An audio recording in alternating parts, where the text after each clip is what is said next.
ऐसी बातें सुनकर बुढ़े ने कहा, अच्छा, आज तो मैं तुम दोनों को छोड़ देता हूँ, पर देखो फिर मेरी बातों का ध्यान ना रखोगे तो मारे जाओगे। इतना कह बुढ़ा कुटी में चला गया और वे दोनों एक दूसरे का मुंह देखने लगे। इंदुमती बोली, घबराओ मत, मेरे रहते हुए तुम्हारा बाल भी पाका ना होगा। और युवक ने कहा, प्यारी, क्यों व्यर्थ में मेरे लिए कष्ट सहती हो? जाओ, कुटी में जाओ। पर इंदुमती उसके मुंह की ओर उदास होकर देखने लगी और वह कुठार उठाकर पेड़ काटने लगा। इतने ही में फिर बाहर आकर बुढ़ा बोला, ओ छोकरे, संध्या भाई अब रहने दे, पर देख, कल दिन भर में जो सारा पेड़ न काट डाला तो देखियो मैं क्या करता हूँ। और सुनती है री इंदुमती, इसे कुटी में ले जाकर सड़े गले फल खाने को और गंदला पानी पीने को दे, परंतु सावधान, मुख से एक अक्षर भी न निकलने पावे। और सुन बे लड़के, खबरदार, जो इससे कुछ भी बातचीत की तो जीता ना छोड़ूंगा।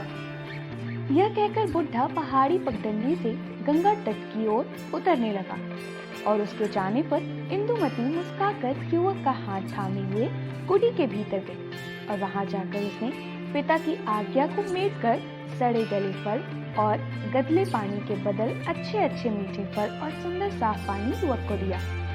और युवक के बहुत आग्रह करने पर दोनों ने साथ फलाहार किया। फिर दोनों बुढ़े के आने में देर समझ बाहर चांदनी में एक साथ ही चट्टान पर बैठकर बातें करने लगे। आधी रात जा चुकी थी। वन में चारों ओर भयानक बनैले जंतुओं के गरजने की ध्वनि फैल रही थी। 4 आदमी हाथ में तलवार और बर्छा लिए कुटी के चारों ओर पहरा दे रहे थे। कुटी से थोड़ी ही दूर पर एक ढालुआ चोटी पर 10-12 आदमी बातें कर रहे थे। चलिए पाठक, देखिए ये लोग क्या बातें करते हैं। आहा, ये देखिए, इंदुमती का पिता एक चटाई पर बैठा है और सामने 10-12 आदमी हाथ बांधे जमीन पर बैठे हैं। बड़ी देर सन्नाटा रहा। फिर बुढ़े ने कहा, सुनो भाइयों, इतने दिनों पीछे परमेश्वर ने हमारा मनोरथ पूरा किया। जो बात एक प्रकार से अनहोनी थी तो आपसे आप हो गई। यह परमेश्वर ने ही किया, नहीं तो बेचारी इंदुमती का बेड़ा पार कैसे लगा। देखो, जिस युवक की रखवाली के लिए आज 30वें पहर मैंने तुम लोगों से कहा था, वह अजयगढ़ का राजकुमार या यो कहो कि अब राजा है। इसका नाम चंद्रशेखर है। इसके पिता राजशेखर को उसी बेईमान काफिर इब्राहिम लोदी ने दिल्ली में बुलाकर विश्वासघात कर मार डाला था। तब से यह लड़का इब्राहिम की घात में लगा था। अभी थोड़े दिन हुए जो बाबर से इब्राहिम की लड़ाई हुई है, उसमें चंद्रशेखर ने भेष बदल और इब्राहिम की सेना में घुसकर उसे मार डाला। ये बात कहीं एक सेनापति ने देख ली और उसने चंद्रशेखर का पीछा किया। निदान ये भागा और कई दिन पीछे उसे द्वंद्व युद्ध में मार अपने घोड़े को गंवा राह भूल कर अपने राज्य की ओर न जाकर इस ओर आया और कल मेरी कन्या का अतिथि बना। आज उसने ये सब ब्यौरा जलपान करते करते इंदुमती से कहा, जिसे मैंने आड़ में खड़े होकर सब सुना। वे दोनों एक दूसरे को जी से चाहने लगे थे। तो इस बात के अतिरिक्त और क्या कहा जाए कि परमेश्वर ही ने इंदुमती का जोड़ा भेजा है और साथ ही उस दयामय ने मेरी भी प्रतिज्ञा पूरी की। इतना सुनकर सभी ने जय ध्वनि के साथ हर्ष प्रकट किया और बुढ़ा फिर कहने लगा, मेरी इंदुमती 16 वर्ष की हुई, अब उसे कुंवारी रखना किसी तरह उचित नहीं है। और ऐसी अवस्था में जबकि मेरी प्रतिज्ञा भी पूरी हुई और इंदुमती के योग्य सुपात्र वर भी मिला। उसने इंदुमती से प्रतिज्ञा की है कि प्यारी, मैं तुम्हें प्राण से बढ़कर चाहूंगा और दूसरा विवाह भी ना करूंगा, जिससे तुम्हें सौत की आग में ना जाना पड़े। भाइयों, देखो, स्त्री के लिए इससे बढ़कर कौन बात सुख देने वाली है। मैंने जो चंद्रशेखर को देखकर इतना क्रोध प्रकट किया था, उसका आशय यही था कि यदि दोनों में सच्चा प्रीति का अंकुर जमेगा तो दोनों का ब्याह कर दूंगा, और जो ऐसा ना हुआ तो युवक आप डर के मारे भाग जाएगा। परंतु यहाँ तो परमेश्वर को इंदुमती का भाग्य खोलना था और ऐसा ही हुआ। बस कल ही मैं दोनों का ब्याह करके हिमालय चला जाऊंगा और तुम लोग वर कन्या को उनके घर पहुंचाकर अपने अपने घर जाना।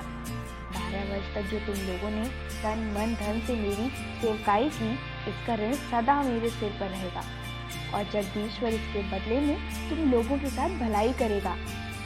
इतना कहकर बुद्धा उठकर खड़ा हुआ और वे लोग भी उठे। बुद्धा कुटी की ओर घूमा और वे लोग पहाड़ी के नीचे उतर गए। हाँ प्रेम, तू धन्य है जिस इंदुमती ने आज तक देवता की भांति अपने पिता की सेवा की और भूल कर भी कभी आज्ञा न डाली। आज वो प्रेम के फंदे में फंसकर उसका उल्टा बर्ताव करती है। वृद्ध ने लौट कर क्या देखा कि दोनों कुटी के पिछवाड़े चांदनी में बैठे बातें कर रहे हैं। ये देख वो प्रसन्न हुआ और कुटी में जाकर सो गया। पर हमारे दोनों नए प्रेमियों ने बातों ही में रात बिता दी। सवेरा होते ही युवक कुठार ले लकड़ी काटने लगा और इंदुमती सारा काम छोड़कर खड़ी खड़ी उसके मुख की ओर देखने लगी। थोड़ी ही देर में युवक के सारे शरीर से पसीना टपकने लगा और चेहरा लाल हो गया। इतने में वृद्ध ने आकर गरज कर कहा, ओ लड़के, बस पेड़ पीछे काटियो। पहले जो लकड़ियां काटी हैं उन्हें उठाकर कुटी के पिछवाड़े ढेर लगा दे। इतना कहकर बुद्धा चला गया और युवक लकड़ी उठाकर कुटी के पीछे ढेर लगाने लगा। उसका इतना परिश्रम इंदुमती से न देखा गया और बड़ी प्रेम से वह उसका हाथ थामकर बोली, प्यारे ठहरो, बस करो, बाकी लकड़ियां मैं रखाती हूँ। हाय, तुम्हारा परिश्रम देखकर मेरी छाती फट जाती है। प्यारे, तुम राजकुमार होकर आज लकड़ी काटते हो, ठहरो, तुम सुस्ता लो। युवक ने मुस्कुराकर कहा, प्यारी सावधान, ऐसा भूल कर भी मत करना। अपने पिता का क्रोध याद करो। अब कि उन्होंने तुम्हें लकड़ी उठाते या हमसे बोलते देख लिया तो सर्वनाश हो जाएगा। इतना सुनकर इंदुमती की आंखों में आंसू भर आए। वो बोली, प्यारे, मेरे पिता का तो बहुत अच्छा स्वभाव था, सो तुम्हें देखते ही एकदम से ऐसा क्यों बदल गया? वो ऐसे नहीं थे, अब उन्हें क्या हो गया? आज तक मैंने उन्हें कभी क्रोध करते नहीं देखा था। खैर, जो हुए, पर तुम ठहरो, दम ले लो, तब तक मैं इन लकड़ियों को फेंक देती हूँ। युवक ने कहा, प्यारी, क्या राक्षस हूँ कि अपनी आंखों के सामने तुम्हें लकड़ी ढोने दूंगा? हटो, ऐसा नहीं होगा। सच जानो, तुम्हें देखने से मुझे कुछ भी कष्ट नहीं जान पड़ता। इंदुमती ने उदास होकर कहा, हाय प्यारे, तुम्हारे दुख देखकर मेरे हृदय में ऐसी वेदना होती है कि क्या कहूँ। जो तुम इसे जानते तो ऐसा ना कहते। पीछे लता मंडप में खड़े खड़े वृद्ध ने दोनों की बातें सुनकर बड़ा सुख माना, पर अंतिम परीक्षा करने के अभिप्राय में नंगी तलवार ले सामने आ गया और गरज कर कहा, इंदुमती, कल से आज तक तैने मेरी सब बातों का उल्टा बर्ताव किया। फल और जल की बात याद कर, और तू फिर इससे बात करती है। देख, अब तेरा सिर काटता हूँ। कहकर ज्यों ही वो इंदुमती की ओर बढ़ा कि चट युवक उसके पांव पकड़कर कहने लगा, आप अपने क्रोध को दूर करने के लिए मुझे मारिए, सब दोष मेरा है, मैं दंड के योग्य हूँ, ये सब तरह निरपराधिनी हूँ। मेरा सिर आपके पैरों पर है, काट लीजिए, पर मेरे सामने एक निरपराध लड़की के प्राण न लीजिए। वृद्ध जो ही अपनी तलवार युवक की गर्दन पर रखना चाहता था कि इंदुमती पागल की तरह उसके चरणों पर गिर बिलक बिलक कर रोने लगी और कहने लगी, पिता, पिता, जो मारना ही है तो पहले मेरा सिर काट लो, तो फिर पीछे जो जी में आवे सो करना। इतना सुन बुढ़े ने तलवार दूर फेंक दी और दोनों को उठा गले लगाकर कहा, बेटी इंदुमती, धीरज धर और प्रिय वत्स चंद्रशेखर, खेद दूर करो। मैंने केवल तुम दोनों के प्रेम की परीक्षा लेने के लिए सब प्रकार का क्रोध का भाव दिखलाया था। यदि तुम दोनों का सच्चा प्रेम न होता तो क्यों एक दूसरे के लिए जान पर खेल कर क्षमा चाहते? और सुनो, मैंने छिपकर तुम्हारी सब बातें सुनी हैं। तुमसे बढ़कर संसार में दूसरा कौन राजकुमार है जो इंदुमती के लिए वर बनने योग्य होगा? सुनो, देवगढ़ मेरे पुरखों की राजधानी, जबकि इंदुमती 4 वर्ष की थी, पापी इब्राहिम ने मेरी नजर को घेर यह कहलाया था कि या तो अपनी स्त्री को भेज दो या जंग करो। यह सुनकर मेरी आंखों में खून उतर आया और इसके दूध को मैंने निकलवा दिया। फिर क्या पूछना था? सारा नगर यवन हत्यारों के हाथ से शमशान हो गया। मेरी स्त्री ने आत्महत्या की और मैं उस यवन कुल कलंक से बदला लेने की इच्छा से 4 वर्ष की अबोध लड़की को ले इस जंगल में आकर रहने लगा। मेरे कृतज्ञ सरदारों में से 50 आदमियों ने सर्वस्व त्याग कर मेरा साथ दिया और आज तक मेरे साथ हैं। उन्हीं लोगों में से कई आदमियों को तुमने कल देखा था।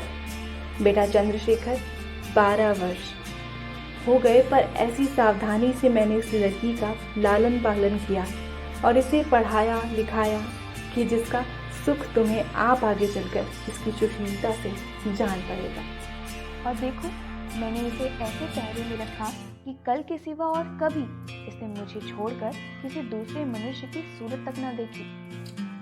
मैंने राजस्थान के सब राजाओं से सहायता मांगी और यह कहलाया कि जो कोई दुष्ट इब्राहिम का सिर काट लावेगा उसे अपनी लड़की ब्याह दूंगा। पर हाँ, किसी ने मेरी बात ना सुनी और सभी मुझे पागल समझकर हंसने लगे। अंत में मैंने दुखी होकर प्रतिज्ञा की कि जो कोई इब्राहिम को मारेगा उसी से इंदुमती ब्याही जाएगी, नहीं तो यह जन्म भर कुंवारी ही रहेगी। सो परमेश्वर ने तुम्हारे हृदय में बैठकर मेरी प्रतिज्ञा पूरी की। अब इंदुमती तुम्हारी हुई और आज मैं बड़े भारी बोझ को उतार कर आजन्म के लिए हल्का हो गया। इतना कह बुढ़े ने सीटी बजाई और देखते देखते 50 जवान हथियारों से सजे घोड़ों पर सवार आ खड़े हुए। उनके साथ एक सजा हुआ घोड़ा चंद्रशेखर के लिए और एक सुंदर पालकी इंदुमती के लिए थी। इसी समय बुढ़े ने दोनों का विवाह कर उन वीरों के साथ विदा किया और आप हिमालय की ओर चला गया। आहा, जो इंदुमती इतने दिनों तक वन विहंगिनी थी, वो आज घर के पिंजरे में बंद होने चली। परमेश्वर की महिमा का कौन पार पा सकता है?